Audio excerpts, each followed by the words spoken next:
Have you ever had a prank go way too far? I'm talking about a moment when everything went from funny to completely awkward. This is one of those stories. It all started at my old high school, where a group of seniors were known for their legendary pranks. Let's call them the Phantom Squad. They were like the masterminds of mischief, always one step ahead, always pulling off pranks that had the whole school in stitches. But no one ever suspected that one day they'd go too far. So, here's what happened. It was the week before graduation, and the Phantom Squad had already pulled off some wild stunts that year, like filling the teacher's lounge with balloons and covering the principal's office with sticky notes. But this time, they decided they were going to get revenge on one of the most annoying teachers in the school, Mrs. Roberts. Now, Mrs. Roberts wasn't the type you could easily prank. She was tough, strict, and just, well, she was the teacher that everyone feared. So the Phantom Squad decided to get creative. They wanted to pull off a prank that would go down in history, something so epic that no one would ever forget it. Their plan? They were going to steal Mrs. Roberts' car,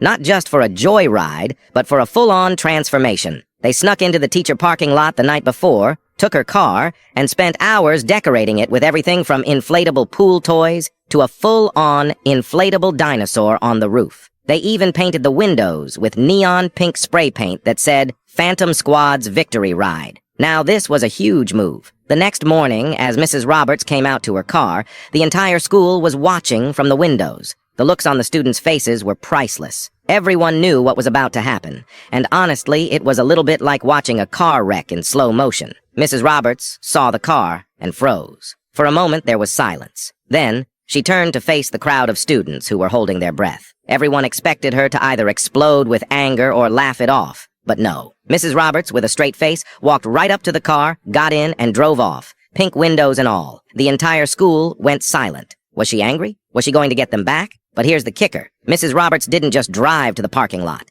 Oh no. She drove straight to the principal's office. And she didn't even roll down her windows. She parked right in front of the principal's office, stepped out, and walked inside, leaving the Phantom Squad standing there in utter disbelief. The prank was supposed to be theirs, but now they were the ones who looked like the joke. Long story short, it turns out Mrs. Roberts had a secret weapon, a pet iguana named Jerry, who she always kept in the back of her car. She had been planning her revenge for weeks. While the Phantom Squad thought they were getting one over on her, she had already secured a new ride, and she had been waiting for the perfect moment to let them know who was really in charge. And honestly, the best part was when she came back to school the next day. She just strolled into the classroom, looked at all the stunned students, and said, "Nice try, but it's going to take more than an inflatable dinosaur to mess with me."